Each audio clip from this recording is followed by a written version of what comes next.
ایک مرتبہ کہیں دو میاں بیوی رہتے تھے، صدق و محبت اور دوستی کے رشتوں میں جڑے ہوئے، مگر طبیعتوں کے لحاظ سے ایک دوسرے سے قطعی مختلف۔ خاوند نہایت پرسکون اور کسی بھی حالت میں غصہ نہ کھانے والا، تو بیوی نہایت ہی تیز و ترار اور معمولی سے معمولی بات پر غصے سے بھڑک اٹھنے والی۔ ایک بار دونوں میاں بیوی ایک بحری سفر پر نکل کھڑے ہوئے۔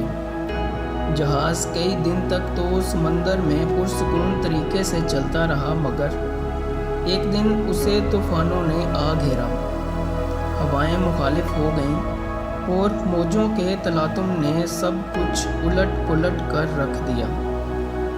طوفان سے سمندری پانی جہاز کے اندر تک بھر گیا۔ جہاز پر موجود مسافروں کے چہروں پر تو پریشانی تھی ہی، جہاز کا ناخدا کپتان بھی اپنی پریشانی نہ چھپا سکا۔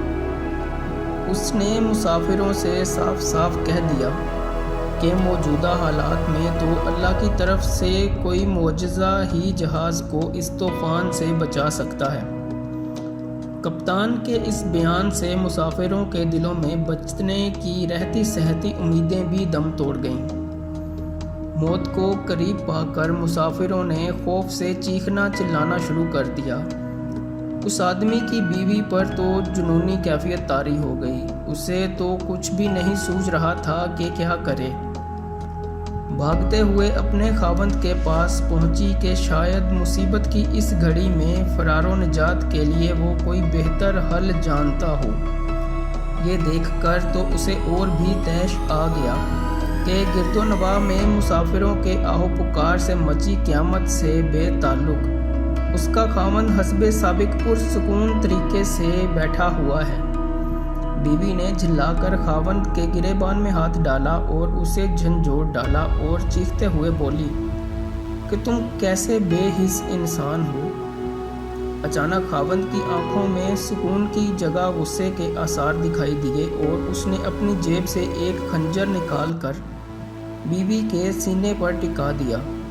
سپاٹ چہرے اور خشک لہجے میں اس سے پوچھا، اب بتا، اس خنجر سے ڈر لگ رہا ہے کیا؟ بیوی نے خاوند کے چہرے پر آئی ہوئی خون خواری کو نظر انداز کرتے ہوئے کہا، نہیں۔ خاوند نے پوچھا کہ کیوں؟ بیوی نے جواب دیا، کیونکہ یہ خنجر ایسے ہاتھوں میں ہے جو اس سے پیار کرتا ہے اور اسے ان ہاتھوں پر مکمل بھروسہ بھی ہے۔ خاوند نے مسکراتے ہوئے کہا، بالکل اسی طرح ہی تو میری مثال ہے۔ یہ خون خوار اور پرہیبت موجیں اس ہستی کے ہاتھوں میں ہیں جو مجھ سے پیار کرتا ہے اور مجھے اس ذات پاک پر پورا بھروسہ بھی ہے۔ پھر ڈرنا کس بات کا؟ اگر وہ ذات پاک ان سب موجوں اور طوفانی ہواؤں پر مکمل تسلط اور قابو رکھنے والی ہے، تو دوسری طرف ہماری موت زندگی کا اختیار بھی اسی کے قبضے میں ہے۔ موت کا وقت معین ہے۔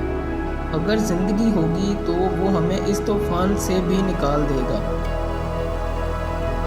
اگر آپ بھی زندگی کی موجوں سے لڑتے لڑتے تھک گئے ہیں اور حالات آندھیوں کی مانند آپ کو مخالف سمتوں میں دھکیل دیتے ہیں تو مت ڈریے کہ اللہ سبحانہ و تعالیٰ آپ سے پیار کرتا ہے۔ وہی تو ہے جسے ہر طوفان اور ہر آندھی پر مکمل قدرت ہے۔ وہ ہمیں اس سے بھی زیادہ جانتا ہے جتنا ہم بھی خود کو نہیں جانتے۔ وہ ہمارے سارے رازوں سے واقف ہے۔ اگر اپنے رب سے پیار ہے تو اس پر پورا بھروسہ کیجیے اور اپنے سارے معاملات اس پر چھوڑ دیجیے۔